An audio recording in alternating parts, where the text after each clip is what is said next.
we're ending the parak. Okay, so we're ending the parak tonight, Bez Hashem, and we're finishing up with the sugya of whether Kinyan Paris is like Kinyan Haguf Dami or not. Then we start the next parak. The next parak is totally, it's really should be in the Zikin. The next parak is all about damages, right? Having nothing to do with Gittin, right? Anyways,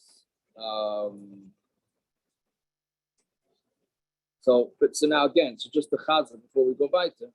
So there's a machlokes between Rish Lakish and Rabbi Yochanan. Rabbi Yochanan says that if you sell, what do you call it? Somebody sells you his fruit, so then he could say bikurim. Right? Meaning, if you just bought the fruits of the land and you're not keeping the real estate, you're just using the fruits, then you do say the whole parsha bikurim. Right, and that's Rabbi Yochanan. The Shulchan says you bring the bikurim, but you don't need. Right? Why? Because you don't own the land. You just own the fruits, not the land. Right? So that's the machlokes. So the Gemara on the bottom line here says, and they go according to their reasoning. Right? Why the itmar hamoicher sadeu? Now on to today's daf, somebody sells a sod.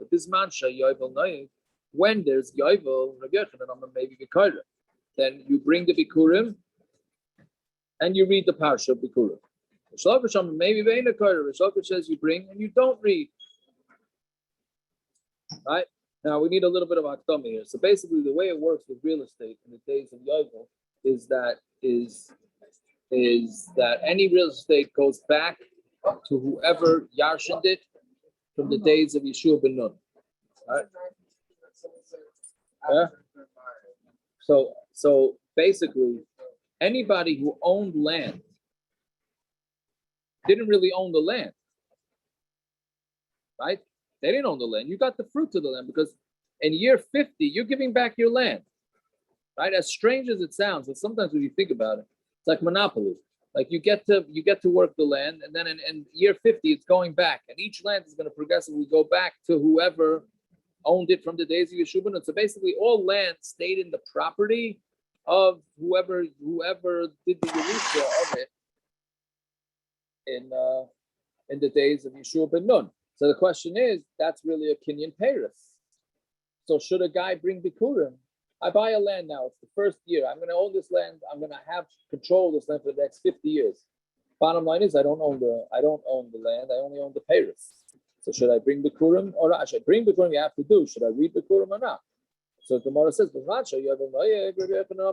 the kaira. You bring and you have to read. The maybe the ain't a kaira. The Shulchan says, no, you bring the bikurim, but you don't read it. What's up, Shara?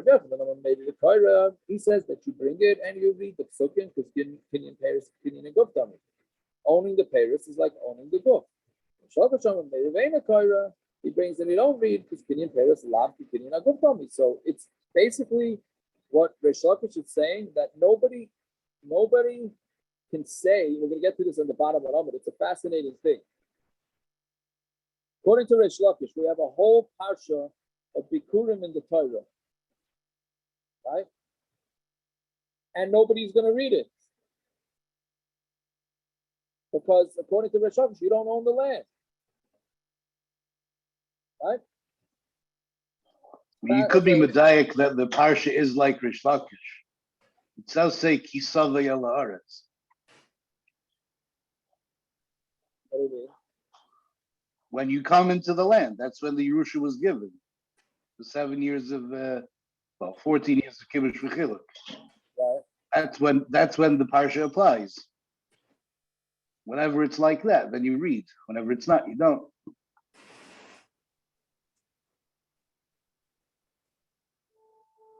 Okay, you're saying, yeah, but the bottom line is that according to that, well, okay, let's hold off because the Gemara is going to really ask us on the bottom of the Omer.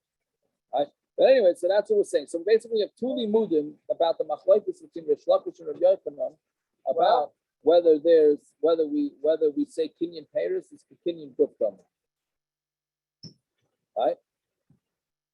So, and the nafkamina would be basically the Gemara is saying two limudim to say the same thing, which is that you don't read the bikurim, you don't read the parsha of bikurim, right? Fine. So now the Gemara says the truth. So why do I need two cases? Why do I need to teach the same thing twice? If you're going to say by that case where a guy sells his land only for the payros, there Rish Lakish says it the payra kanafis. When the guy is buying the field and he specifically says he's only buying the field for the payros, then that's what he's going there for, and he knows he's not buying the actual real estate. But when a guy buys real estate for regular yovel, that the reason why he's going into the field is for himself. Let's say he would agree with Rav Yochanan that he should say the parsha bikurim, right? Because he thinks that he owns the land. And if you're going to say just the second case about the standard yovel baha from Rav Yochanan, that's what Rav Yochanan says, that you don't read. I'm sorry, that you do read the bikurim because the person thinks it's a regular standard sale, right? Just he has to give the land back after 50 years. But where the guy specifically says, I am only buying it for the fruit, that he's only buying it for the fruits and he's not buying for the actual land, and therefore he shouldn't read the parsha. So tzricha, that's what we need to say it twice. So is the machlekes really more of a what are they thinking when they're acquiring it, or is it a yisaitistic machlekes of what is Kinyan Paris? Because it's mashma this Gemara, it's more just like, oh, what is my das when I am kind of something like this? And my das also to be kind of the karka? It seems like from the way the Gemara is learning up, the Rish Lakish Ba'etzem would say if your das was to be kind of, let's say I explicitly said I want to be kind of the karka with the Kinyan Paris, would that be an afkamina for Rish Lakish? Because what does a das have to do with anything? Either Kinyan Paris is Kinyan Gofer or isn't. I don't see what you're saying. You're saying that you're saying what's anybody's das when Yovel was in effect? Either when I'm kind of Paris, that's considered like Kinyan Gofer, or it's not. Who cares what I dieted the day that he's nachas to Harka for? Either you consider it be aside a Kinyan on the Guf itself or not. Who cares what his das is? Either way, whether it's Reish Lakish or Rabbi Yochanan. No, because if he never had das, so then it's easier to say that he wasn't kind of. What does that mean, das? Either you're kind of the karka, either when you're kind of. He never had it. It's not considered Kinyan Aguf. No, that's what he's saying. It's less of a reason to think that it's Kinyan Aguf. If the guy never had in mind to even buy it. Whatever it is, it is. Whatever your Kinyan's considered, that's what it is. If Rabbi Yochanan holds it's considered this way, that's what it's considered. What does it matter what his das is on that? Because if his das is not on that, so he never, he never had in mind to be kind of the karka. Why can't you say? And that? if he did have in mind, let's go theoretical. According to Rish Lakish, if he did have in mind to be kind of the karka, let's say I explicitly say I want to be kind of the karka and I'm kind of the Paris. Would that be? Would that? No. So then it has nothing to do with his das. If it doesn't work, it doesn't work. Exactly. So Mimanoshach, either it works or it doesn't work, and that's the machlekes. Why does das have to do with that? Either be a site when you're kind of Paris, you're kind of Guf, or not. Yeah. Okay. I hear what you're saying. But okay, I think that we're just trying to say it's tzricha, right? So.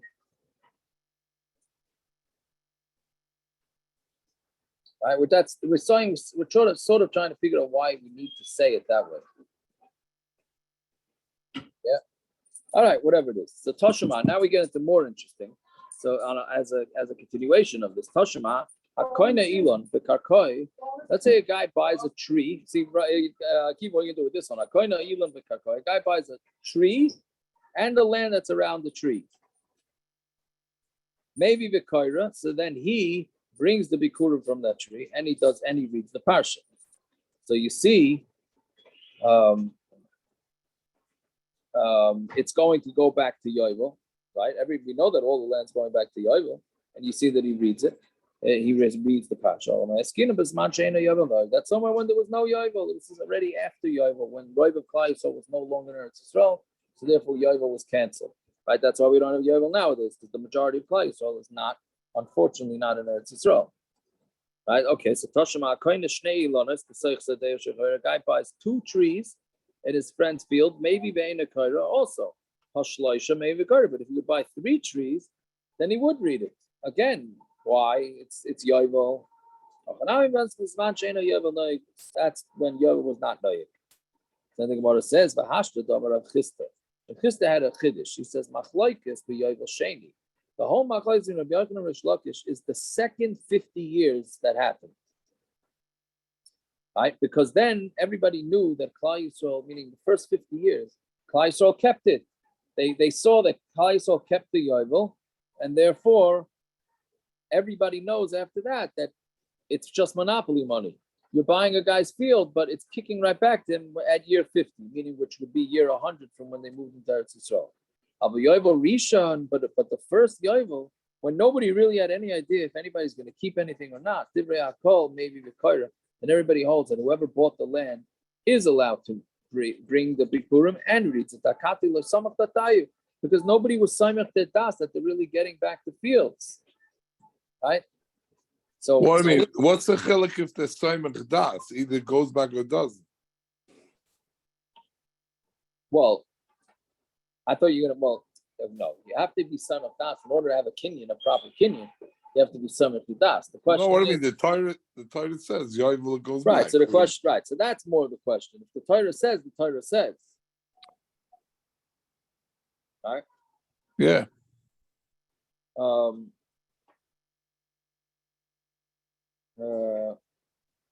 Yeah. There's I mean, that's basically the way Rashi explains it. Right. That the people they're not Samech the Das. So what's the difference? Why Samech Das play a role here? That's what I'm not sure. Well, It's Yaakov, it's mashma exactly what I was saying before, is that be'etzem, smichas da, it comes down to what their das is. It has nothing to do with what you're actually selling. It has to do with. By the way, I thought you were asking on that before. No, fakir, it's mashma that even in the maskana, that's the way it is. B'yisai, the machlokes. It comes down to your das. According to exactly. I thought you were asking a kasha on that. It's not a kasha. If that's the machlokes, that's the machlokes. Yeah, I thought you were asking. You don't understand why. I had always assumed the machlokes was b'yisai. When I sell pairs, is that considered selling karka? And it's vice. It's not that way. It comes down to what is your das at the time of the kinyan. Right. And Achanami. But this is a little different because here, I think what Zev is asking is like, what do you mean? The Torah says, what does that have to do with Smichas Das?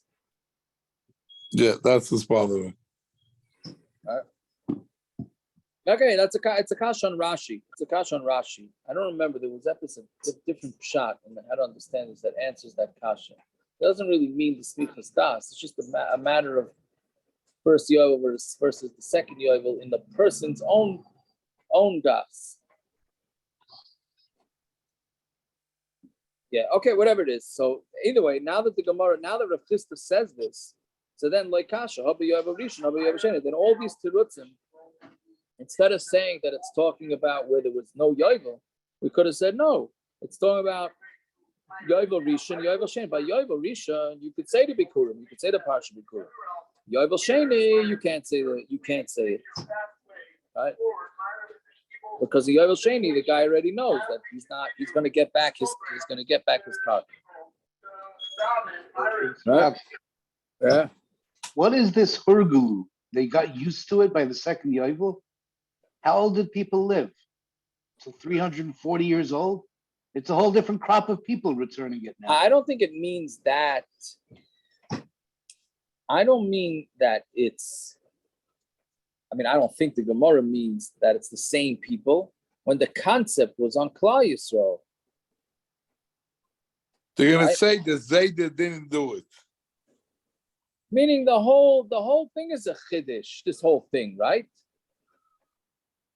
That you have Yovel, everything goes back? Yeah. Right, but I would assume that it's a chiddush every time Yovel comes around. Right. So maybe people are just not going to go for this. I mean, the Torah, the 630 mitzvahs, this one they're not going. Yeah. That's what basically. happened. That is what Well, happened. Zev, you're quite the optimist. I'm saying when Ezra came back to Eretz Yisrael, they weren't keeping anything. At least that's the way he made it sound, So yeah, they didn't Doesn't keep mean necessarily. it doesn't mean that people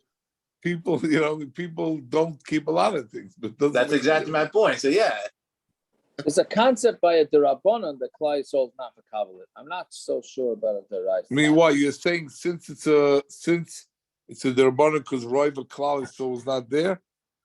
Correct. So why do we keep Shemitah today? Why don't we? Why do we? Because Shemitah is a different thing than Yovel. First of all, it's Derabanan. The only reason why we keep Shemitah is so that it shouldn't be forgotten. We had this a bunch of blood ago. We only keep Shemitah now, Derabanan, that it shouldn't be forgotten. Really, we don't have to keep Shemitah. And they go, Tosis asked, so why not Yovel? So he said, I'm saying, why was the Chazon? Very good, Zev. Yovel, why not? Tosis answers. This is a good. You reminded me. Thank you. Tosis answers because Klai Yisrael will not be able to keep it for 2 years straight. Yeah. So therefore, there's no Yovel. What? I saw that Tosis. Yeah. So now maybe that gives a teretz. Maybe. That's very good. Okay. Now the next Gemara. I mean, the Chazon, just what the Chazonish was so stark about it. What? Yeah, The it's a mitzvah derabanan, but it's a mitzvah derabanan. It's a derabanan, whichever way you cut the cake. So mitzvah derabana for maybe Klai Yisrael to move back to Eretz Yisrael. Why did he do that? What? Okay. The Not problem for is this that's year. all derabanan. That's all derabanan. This here we're talking about deraisas that it goes back, right? well, Zev, why is Yishuv Eretz Yisrael in the Rabbanon? Yeah. Maybe not. Okay. All right. Well, Let's take out Akiva. Let's take out the kippah rugas. Yeah. I just want to know. I say according to that sheet, it's not to them. It's not so simple that it's only in the Rabbanon. I'll hand you. There's a safe for Vayel Moshe. Oh yeah. We've heard that quoted a few times already, Zev. We learned it. I hear you. All right, let's see. So the next kasha takes about a half a amud. It's not a kasha. It's just that we say it's a machlokes tonight, but we need a little bit of a hakdama. All right, so there's something called stay achuz and stay mikne. All right, now this gets into the whole Yerusha of how is it possible to get land out of a family? Meaning, whoever was given land from the days of Yeshua ben Nun, it stays in his family forever because everything goes back by Yovel. There is one way to get the land away from somebody, and that's basically if the fellow makes his land into hektish. Right now, when you make your land into hektish, Beis Hamikdash can't do anything with your land. Right, your land in upstate New York, you could donate to Beis Hamikdash. What are they doing with it? Right, so what they do is they sell it. Right, and then the worth of that land gets given to you. Mean the guy has to sell it to whoever he sells it to, and the worth of that land goes to the Beis Hamikdash. Right, but what the guy could do is he can go be paid it back from the person who he sold it to, and then the land stays in his family. Right, but if he doesn't do this, right, and then the Beis Hamikdash can go flip it to somebody else. Right. And then at Yovel, it goes back to the Beis Hamikdash, and then Beis Hamikdash give it out to Kohanim. You're saying basically, if the only way to get a field out of a family is the guy makes his land hektish, and then he has a right to be paid to the land from the Beis Hamikdash, right? He says, I'm giving my land to the Beis Hamikdash. So basically, he says, okay, your land's worth $100. You want to take back your land? Give us $100. The land goes back to him. Let's say he says, no, I don't want it. It's garbage land. I'm not interested. Then at Yovel, basically the Beis Hamikdash representing the fellow, and right? This week's parsha is not another way. This week's Beoni has daughters, and they marry outside someone else. It goes to the daughter. It's not another way to go outside the family. That's this week's parsha. It's the only way. What? That you talking this week's parsha. That's it. Yeah.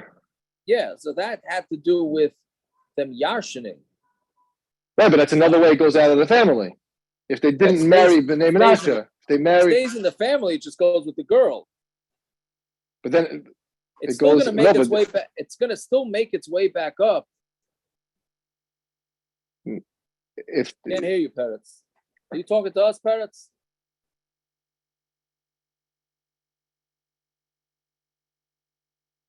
Parrots, can't hear you. Nope.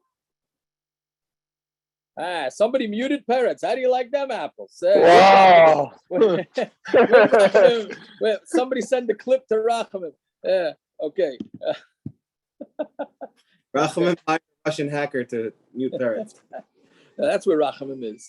All right, he's somewhere in the cloud, muting parrots. Okay. So anyway, that's one way. Well, that's not the point. Now we got two parrots. Now it's growing on us. What I was saying was that was the original distribution liner.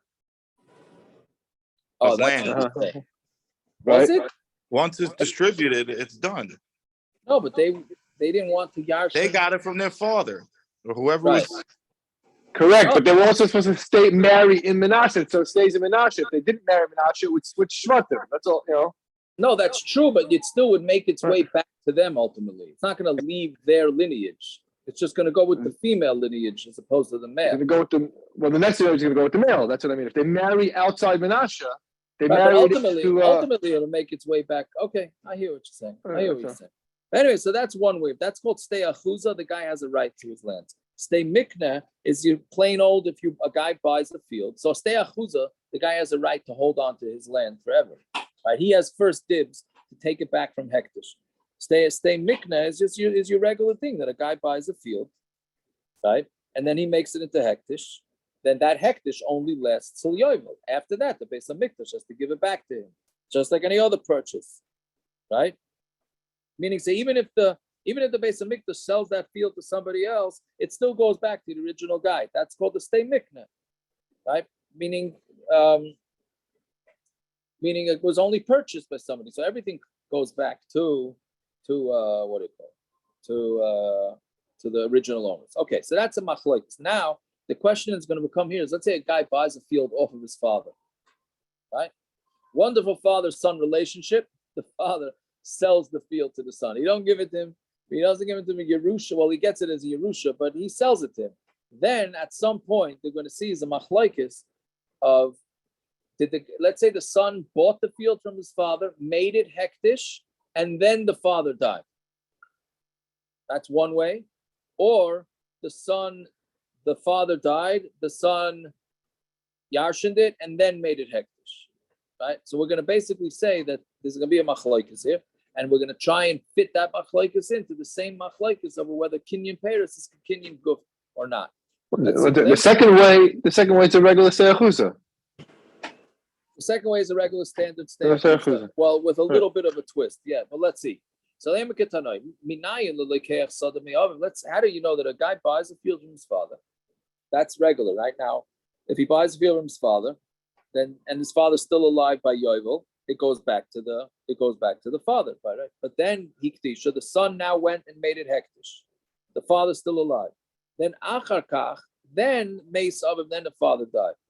So now, if the father would have died first and then the son made it into hektish, that's irregular standard stay achuza, right? But this guy didn't do that. This guy made it into hektish when it was still a stay mikneh, because he just purchased the field, right? It wasn't his stay achuza yet because his father was still alive. Meaning, in the case of the son buying it off the father and then making it hektish, that's a regular standard stay mikneh. That's not a stay achuza because his father's still alive. He didn't yashin it. He's no different than any other purchaser, right? So, but what happened here though is he bought the field from his father. He made it hektish. Then his father died. So, how do we know that we still treat it like a stay achuza, even though he made it hektish before it was his inheritance? It says im estei miknasai. It's a field that he bought. Asher loy mistei achuzasai. That was not a stei achuza. Now that is redundant, right? There's no reason for the pasuk to say it twice. right? It says it's a stay mikna that's not a stay achuza. Well, if it's a stay mikna, of course it's not a stay achuza. It's pasha, right? Sada she'ena ruya sud stay achuza. So what we're saying is that it means it's a field that is not roy to be a stay achuza, which is irregular when Reuben sells a field to Shimon. But when a father sells a field to a son, then that's a field that's roy to be a stay achuza, right? So Yotzazu comes to exclude this one, Sharuyali a stay achuza, that it is right to be a stay achuza, even though the guy made it hektish before his father died, so it was a regular standard stay mikneh. But the bottom line is it because if the father dies, the field goes straight to the son, so therefore it's looked at like a stay achuza. That's what Rabbi Yehuda Reb Shimon holds. The Meir Mary says no.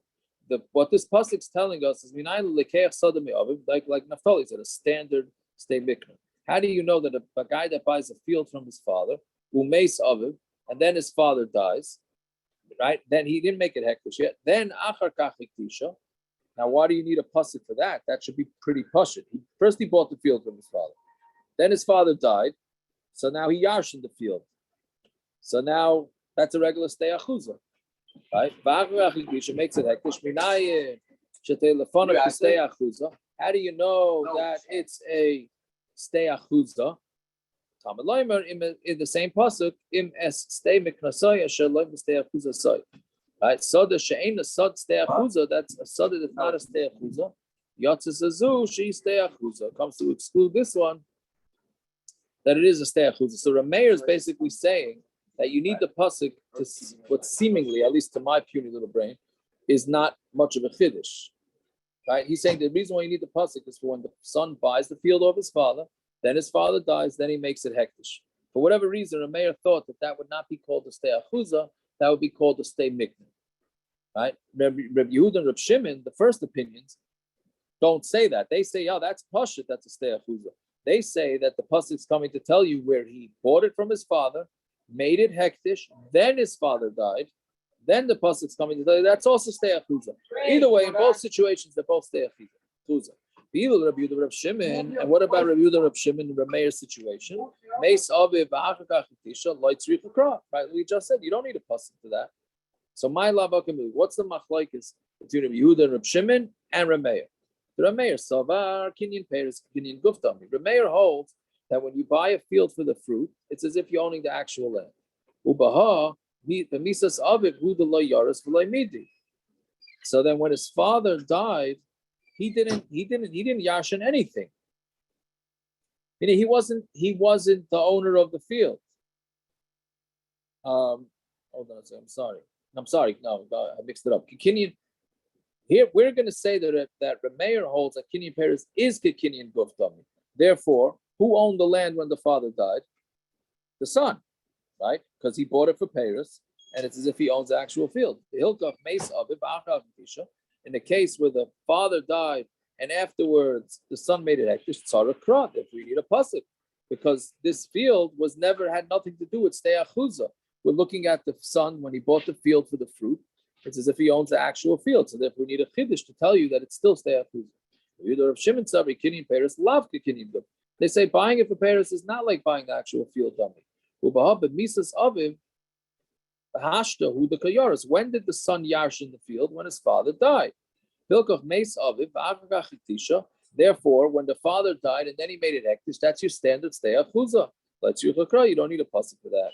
When would we need a pasuk? We need a pasuk for if he made it hektish before his father died, then we need a pasuk. Fine. Okay. Minus all the complications of all the stay achuza, stay mikna, but the bottom line is what the Gemara is trying to say is that we have a machlokes tanoim whether when somebody buys a field just for the fruit, which is the standard purchase of a field, because all fields go back to their previous owners by yovel. So anytime somebody buys a field, it's considered like he's only buying the fruits of the field, not the actual real estate, right? And therefore, it's considered kinyan peiros. And the question is it kinyan a guf or not? And we have a machlokes tanoim that seems to say it. So what's a pshat that Rabbi Yochanan and Rish Lakish are having a machlokes about whether buying the peiros makes it if you're buying the whole guf, if it's the same machlokes as tanoim? So that's the kasha. So Rav Nachman Bar Yitzchak, Lo'ila Meimela, Ba'alma, Kasav Rav Yehuda, Rav Shimon, Kinyan Paris, Kik Kinyan Guf Dami. Buying Paris is like Kinyan Guf. V'hacha Rav Yehuda, Rav Shimon, Kra Ashtuchu B'darish. Now they found a pasuk to darshan. Lichtov Rachmana, because let the Torah just write it this pasuk, Im Esdei Miknasai, Asher Lo Yachuzasai. If it's a stay Miknasai, and that's not his achuzah. My misdei achuzah. Why does it have to stick in another word field? It already said field in the beginning of the pasuk. Why does it have to stick the word field in again? So he says, Sada she'ein ruya liya sada achuzah. It's talking about a field that's not roy to be a stay achuzah, right? Which is a standard purchase between two different families. That field can never become a stay achuzah. Yatzazazu comes to exclude this case. Sheruya liya sada achuzah comes to exclude this case where it's going to be a stay achuzah. So therefore, we're saying now that they also hold that Kinyan Paris is like Kinyan Guf, right? But they found a diak in a pasuk that tells you that the guy can still consider the field a stei achuzah, even though he made it hektish before he even yashin from his father. Okay, that wasn't such a What easy exactly is this field if you're kind of and then you yarshin it? I understand you were kind of the Paris originally, and now you're yarshin the rest of it. The rest of it you were makdish also when you were when you were makdish it. So wouldn't that be at least, I don't know how they're splitting it up, but once you yarshin it, wouldn't you be yarshining this whose aspect? Like what does that mean that everyone agrees that how's that a chiddush? You yarshin it at the end of the day. It's yours. It's not yours as a stay achuza. When did it become yours as a stay achuza then? Never? Well, exact. Well, That's what everyone agrees at this point, right? Everyone agrees that it's not really considered a stay achuza. Torah is machadish. Without the Torah, you would say that's not considered a stay achuza because you're already kind of the Paris Kenyan Guf. What then? What are you yarshining? And a chanami, I'm not sure. I'm not sure. All right. Is it maybe after Yovel? Well, after Yovel? I guess after Yovel. What other? It's just a funny thing. You yarshin something. I don't know. I'm not sure. Let's see the next Gemara, because the next Gemara is not exactly what you're saying, but the next Gemara comes out a very interesting thing. You see that big Taisus? We're not doing the Taisus, don't worry. Maybe Naftali wants to do the Taisus, but we're not doing the Taisus.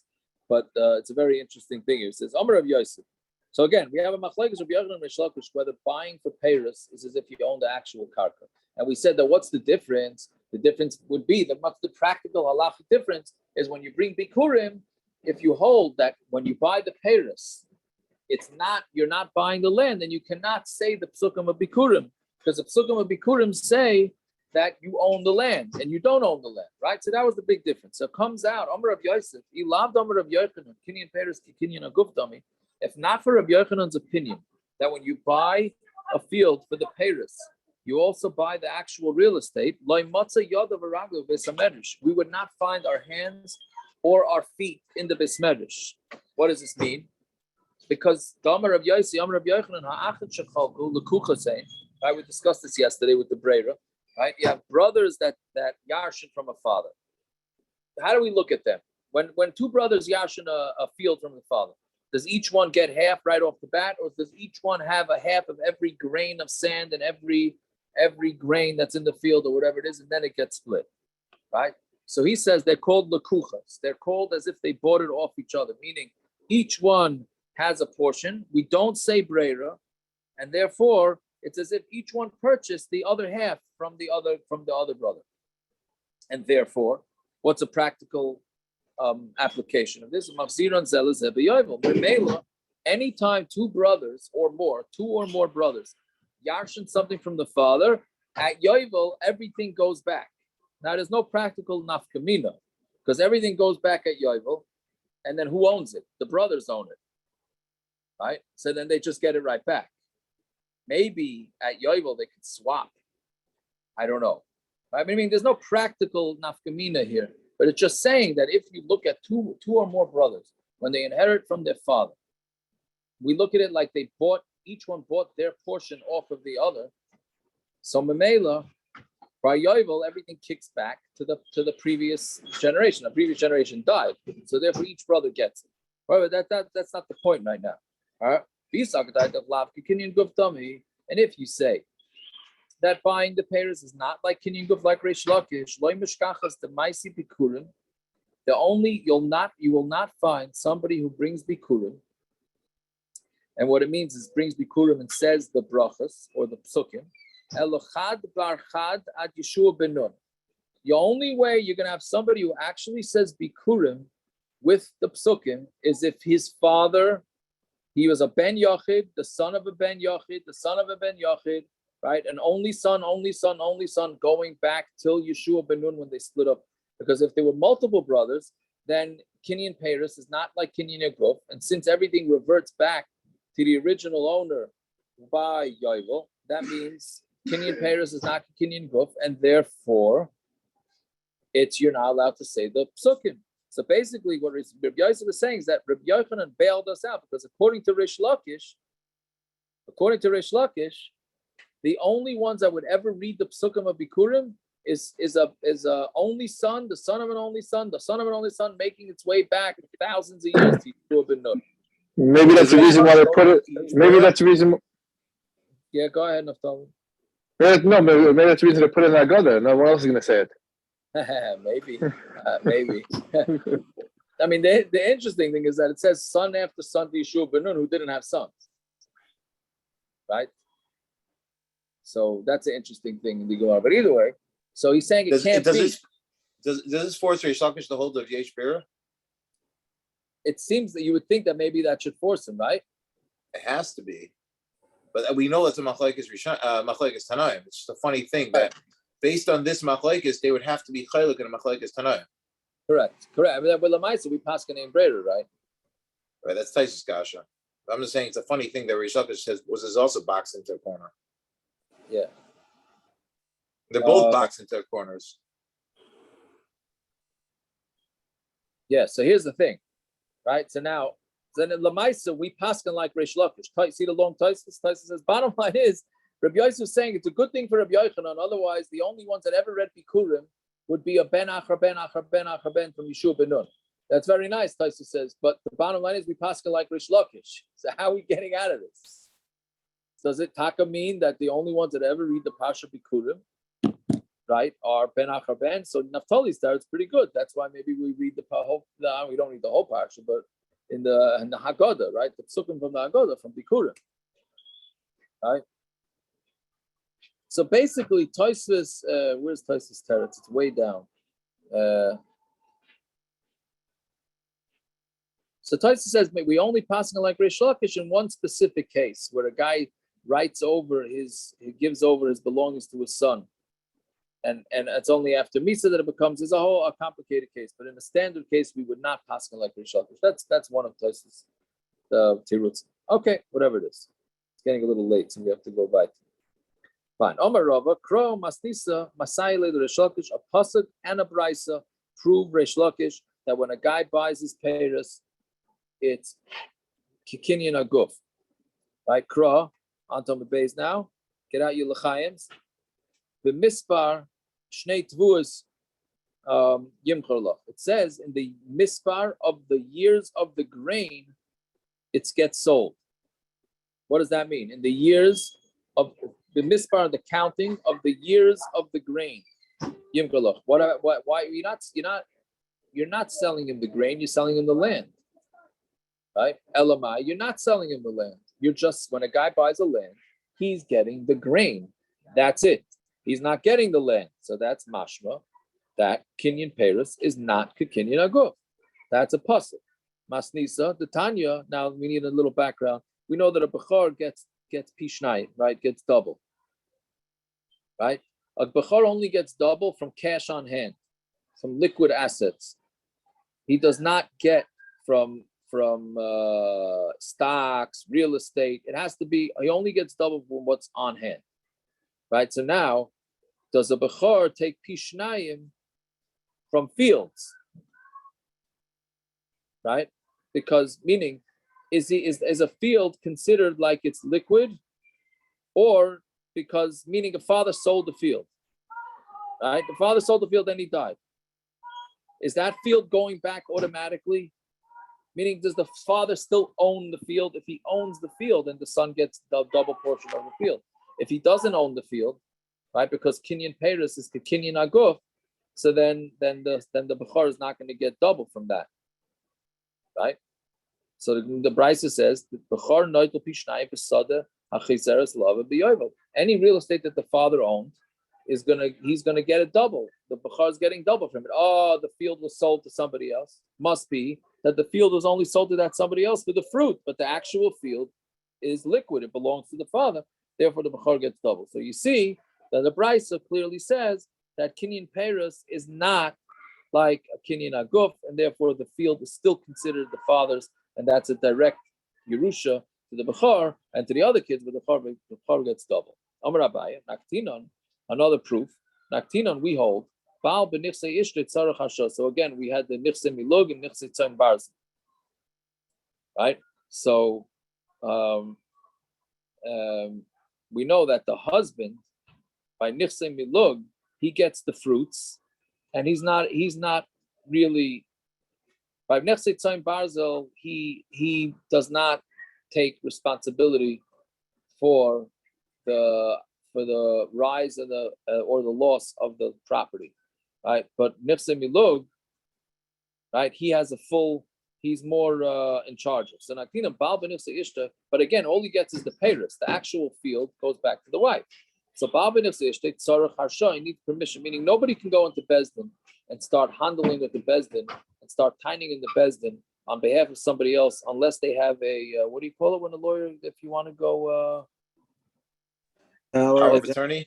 There, thank you. Power of attorney, right? You cannot go into Bezdin and represent somebody unless you have a power of attorney. So what about a husband representing his wife? His wife had fields, right? His wife had fields, and the husband gets the fruit. So can he go into Bezdin, or does he need permission from his wife? So Abaye says we hold that he has to get permission from his wife. So what do you see from that? That even though he has control of the fruit, that does not make him control of the land, because if he had control of the land, then he would be able to go into Bezdin without getting a power of attorney from his wife. So another proof. But this din, that's only if he's not fighting Bezdin about the fruit, fighting somebody in Bezdin about the fruits, about the land. He went into Bezdin, he's fighting about the land, he's not fighting about the fruits. But if he's in Bezdin fighting about the fruits, so since he's already in Bezdin, handling about fruits which belong to him, says therefore he could also go discuss the body. He could also discuss the guf, meaning the land itself. Meaning once, yes, granted he needs permission from his wife. He needs the power of attorney from his wife. But that's only if he's dealing with something having to do with the actual real estate. Once he's in Bezdin about the fruit, so then he gets grandfathered in, and since he's allowed to represent himself about the fruit, he can also represent his wife about the karka, even though he does not own the karka. Okay. Hadron Allah Hasheleach.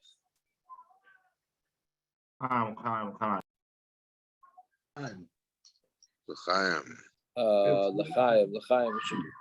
The double l'chaim, the Art Scroll Volume 1 and the Perek. Okay, then l'chaim again.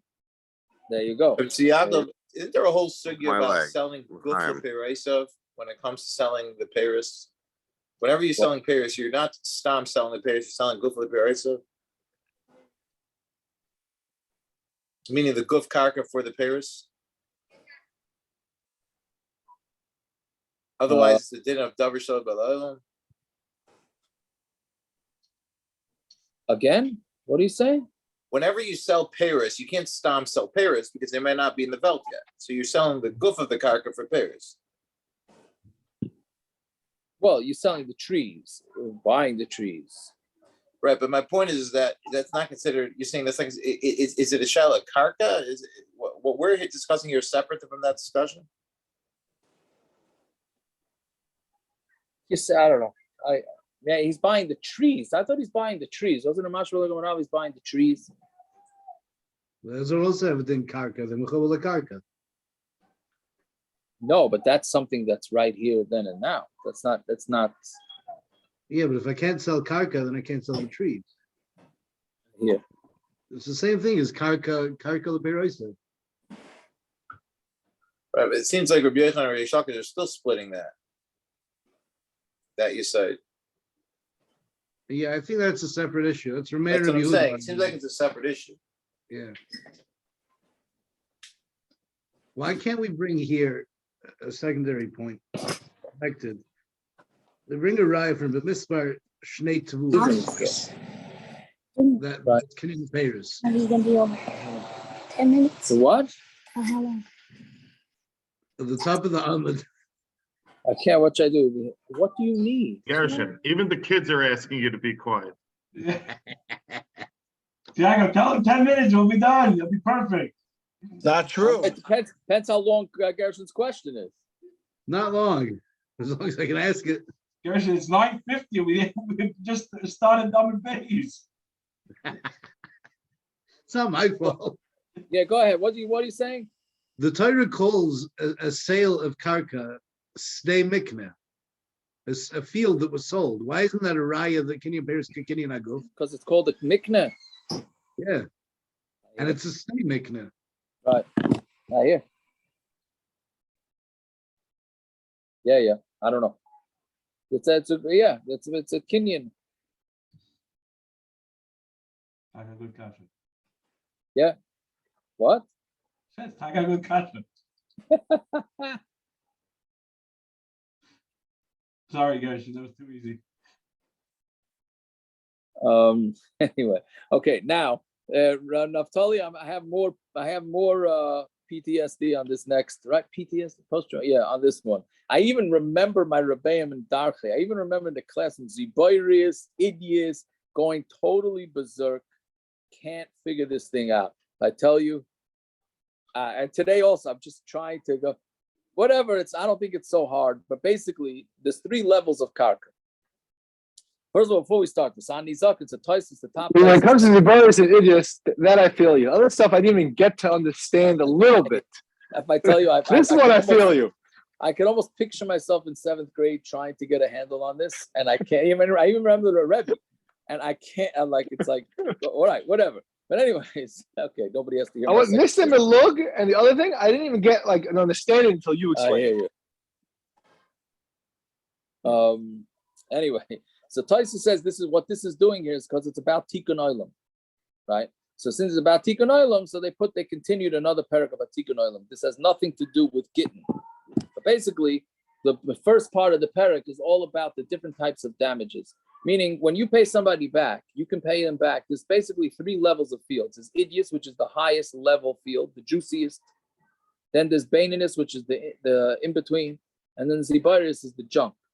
Now the question, the Gemara's assumption is that when somebody wants to get paid back, he's going to want to have a smaller field with a higher quality product, right?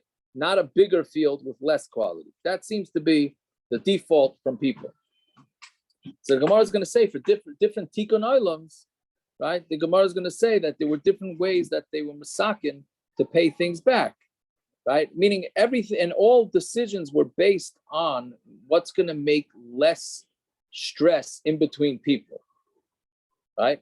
Like Lamashal, the Mishnah starts on Izakin. Anybody who damages somebody else, Shamalan be'idjis, they have to give back idjis. Now, why is that?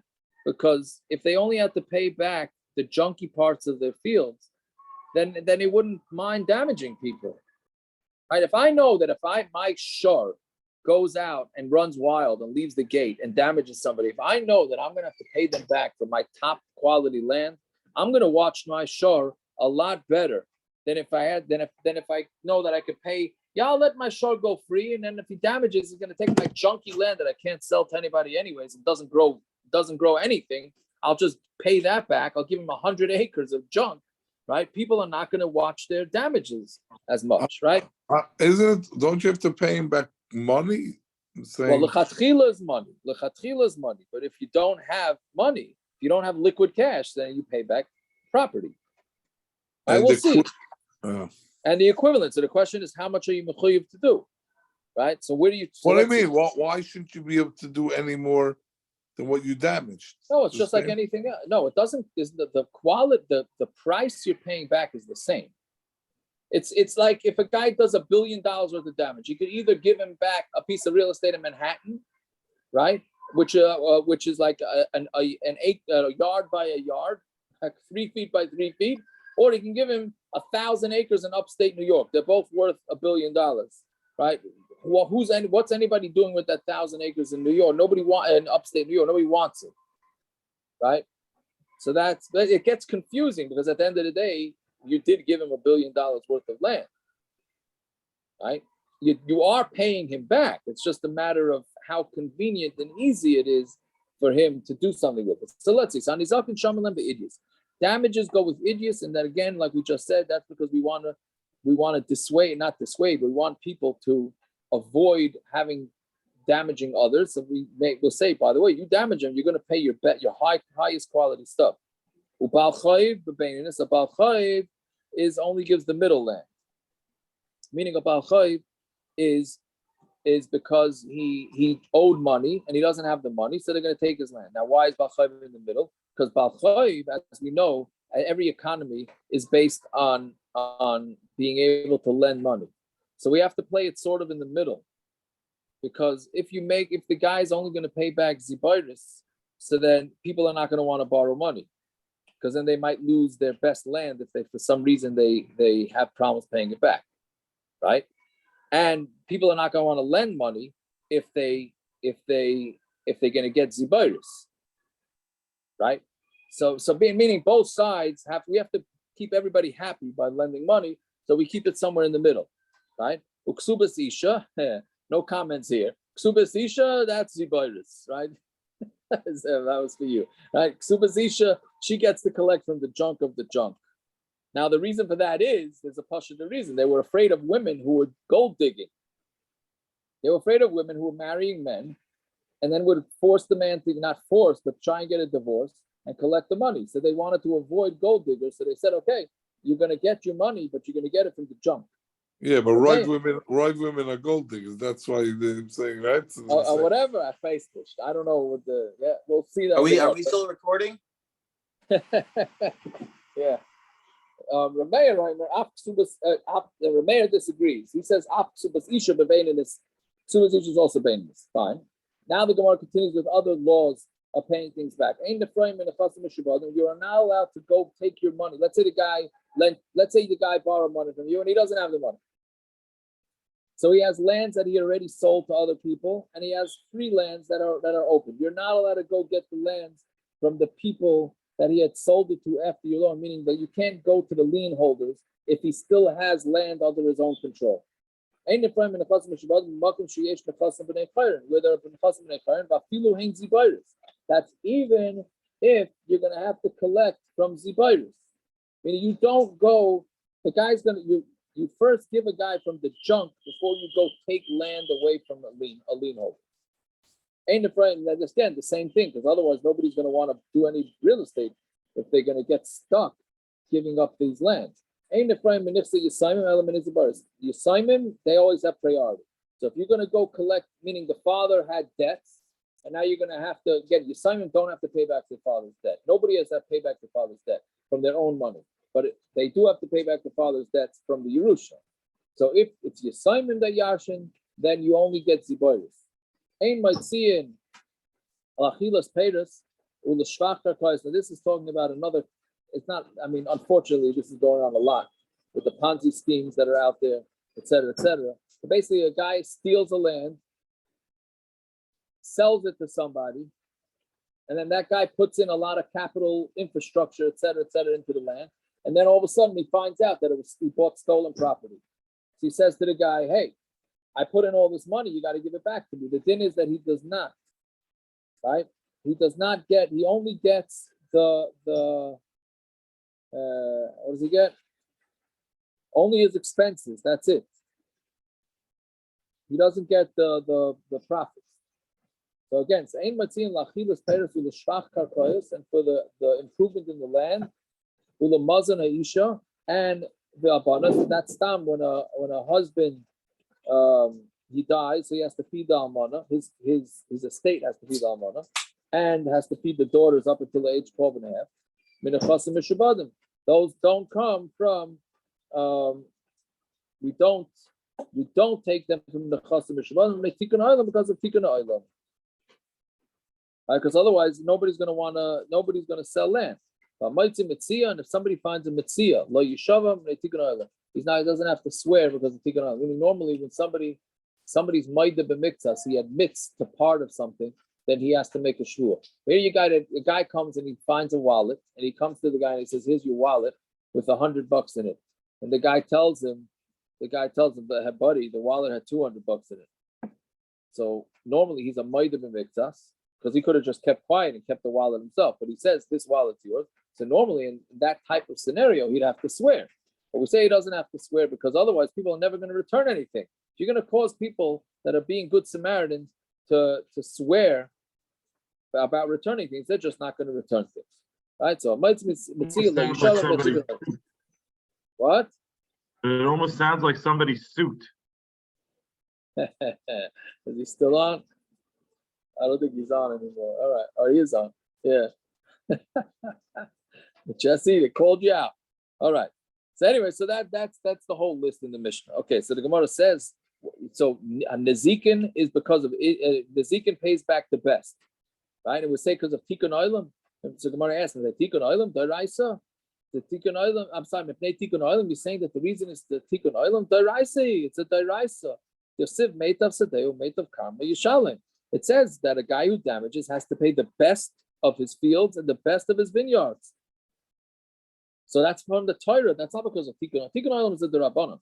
Oh, it's very late. I'm sorry. It's Amar Abaya. It's going according to Rabbi Shmuel. The Amar Midaraisa with the Nizik Shamin. And Rabbi Shmuel holds that Midaraisa we evaluate with the Nizik's properties, right? Kamash Malam Tikkun Olam Shamin with the Mazik. We go with the Mazik. Meaning, what the Gemara is thinking right now is that when somebody damages somebody else, you have a nizik and a mazik. A nizik is the one that got damaged. The mazik is the one that damages, right? So let's Moshe Ruvain damages Shimon, right? So now we said you have to pay back with the best.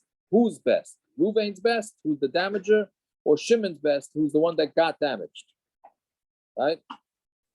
So we're gonna say, so according to Rabbi Shmuel, you use the best land of the nizik, right? So that's Minat Torah, but because of Tikkun Olam, we do it with the Mazik, right? Why? Because if the Mazik knows that he's going to lose his best lands if his animal damages, or if he damages, he knows he's going to lose his own best land, then he's not going to do it. Fine. So now my Rabbi Shmuel, what is this Rabbi Shmuel? Tanya, we learned in the Brisa, Meitav Sedeo, Meitav Karma Yishalim. He has to pay the best of his fields and the best of his vineyard. Meitav Sedeo shall nizik. Umate of karma shall nizik. It's the best of the field of the nizik and the best of the field of the vineyard of the nizik. That's Shitas Rabbi Shmuel. Rabbi Kiva Aimer, Loiba Akasim El Ligbois Lenizakim Mina Idis. The pasuk's only coming to tell you that we collect from the nizikin from Idis, right? Which we're going to get back to on tomorrow's Dabra, what Rabbi Kiva says.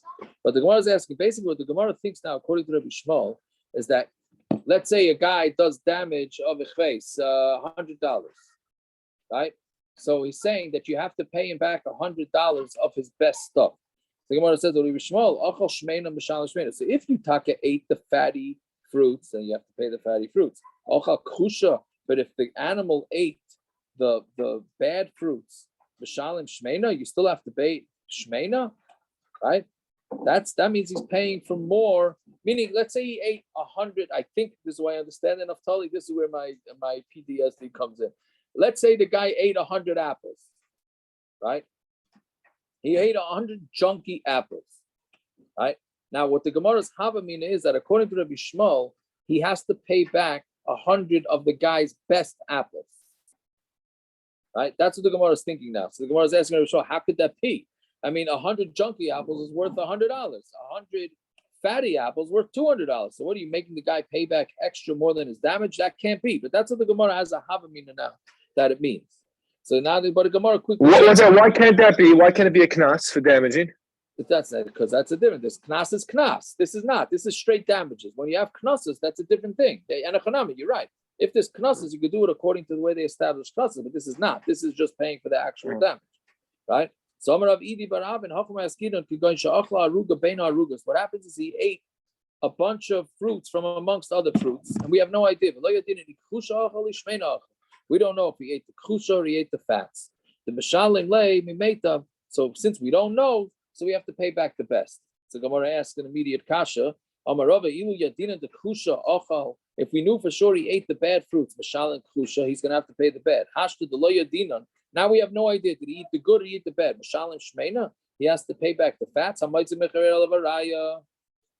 We know the rule in Mominus, right? You have to prove that the guy made you have a loss, right? I'm pretty much passing this every day in camp. I get a kid that comes over here to this porch and says, I think a kid in my bunk damaged this. I say, right?